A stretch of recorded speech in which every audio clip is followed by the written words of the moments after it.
Social psychologists have studied four major types of influence, four major types here with increasing pressure. Conformity is a response to an expectation, like forming a line to buy ice cream.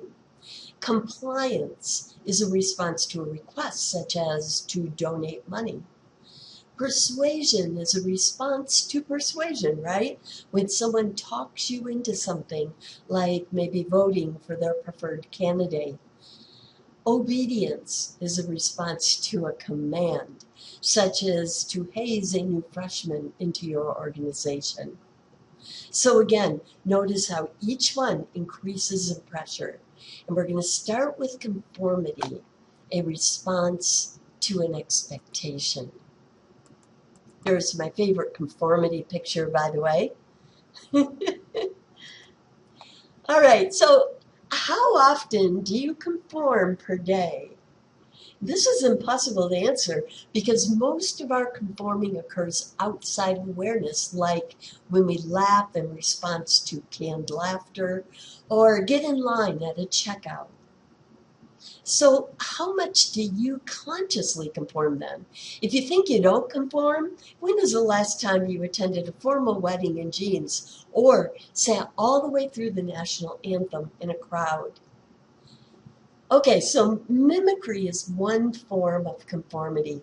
Social psychologists have found that we unconsciously mimic our conversation partners' mannerisms, their facial expressions, posture, tone of voice, pace of their speech, and more.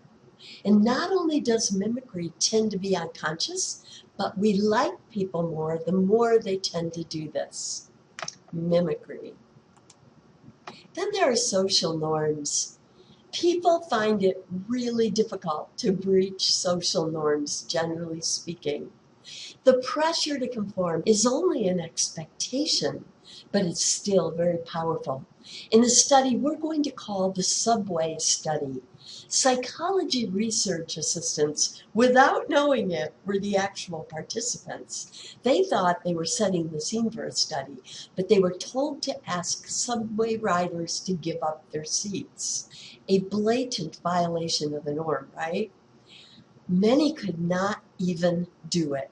They had to back out. Some that did go through with it even pretended to be ill in an attempt to justify such a norm-violating request.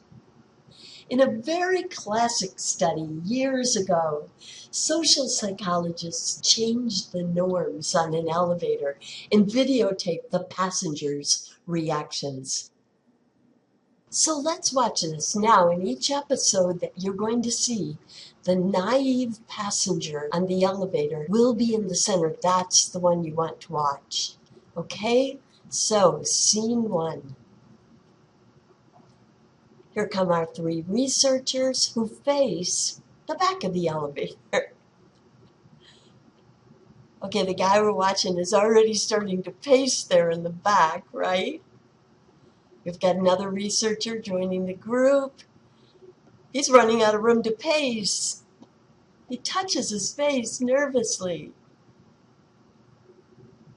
Maybe if I turn sideways, I will be safe either way.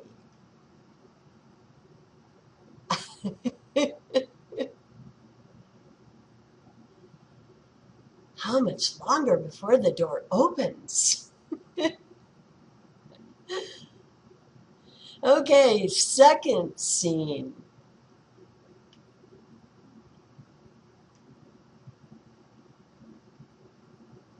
So the guy we're watching is in the middle. Here come our researchers. They're facing the back.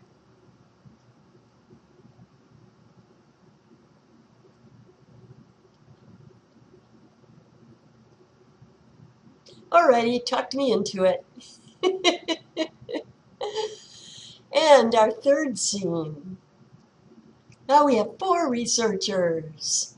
Okay, talk me into it already.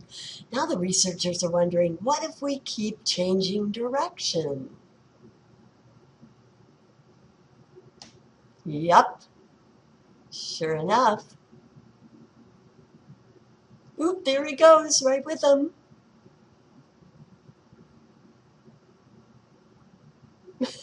Back to the back again.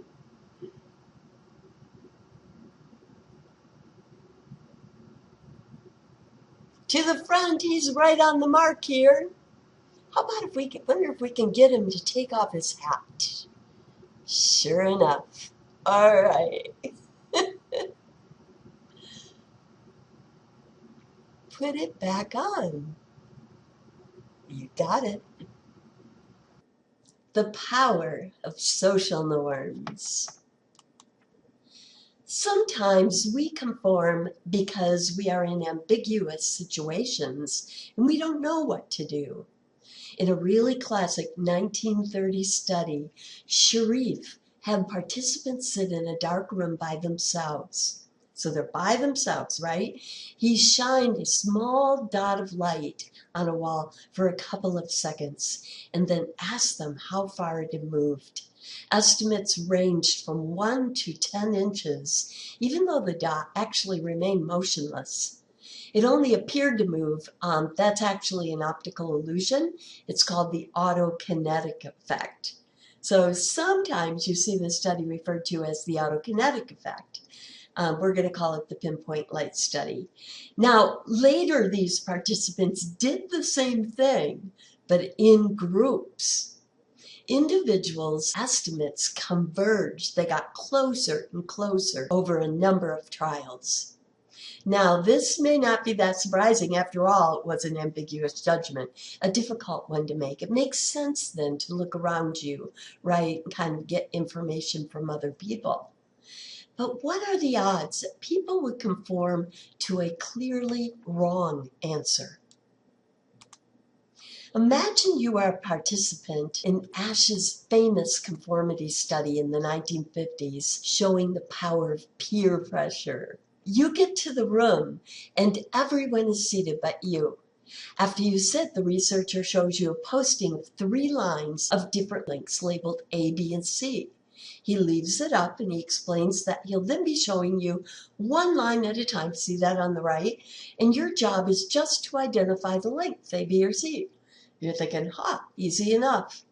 You relax in your chair. He shows the first line, this one on the right, and points to the first participant who responds C. Now, it's clearly B, and you're a little embarrassed for that participant. He points to the second participant, and he also says C. You look again, but no, it's clearly B. All participants before you, though, respond with C. Now it's your turn. What do you say? Actually, you would be the only real participant in this session of the study. The others were working for the researcher, and many sessions were conducted. Participants conformed to a clearly wrong answer 37% of the trials. That's approximately 1/3 of the time. So remember that, approximately 1/3 of the time, just so as not to make waves. Now, here's one such session from this study way back in 1951. Can you guess who the real participant was? So look closely here, okay? Pause the video if you need to and make your guess. Which one do you think is a real participant? And the answer is this guy. And here's a close-up of him looking particularly perplexed. And this brings us to questionnaire number 5. You have a score circled on the top, and this is your score for conformity. The mean for ASU college students is 33.6. You might note that this is pretty high, considering that the midpoint on the scale is more like 21. How does your score compare with the ASU mean?